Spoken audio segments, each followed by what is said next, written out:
Today, I'll walk you through how to turn on timeline on Google Maps, even if you're a total beginner or just need a quick refresher.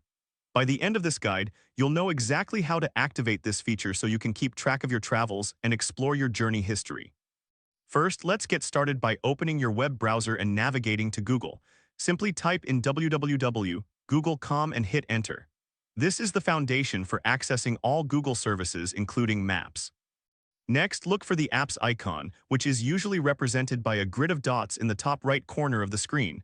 Click on that icon. This will reveal a menu of Google applications, including Maps. Now click on Maps from the list of apps. This will take you directly to Google Maps, where you can explore various locations and features. Once you're in Google Maps, locate the hamburger menu in the top left corner of the screen. This is the three horizontal lines icon. Click on it. The hamburger menu is your gateway to accessing different settings and features within Google Maps. From the menu that appears, click on your timeline. This will open up your timeline view, where you can see the places you've visited. Next, look for the Activity Controls option and click on it. This is where you can manage your location history settings. Now you will see an option to turn on timeline. Click on the Turn On button. This step is essential for enabling the timeline feature, allowing Google Maps to track your movements. You may need to confirm this action, so click on Turn On again if prompted.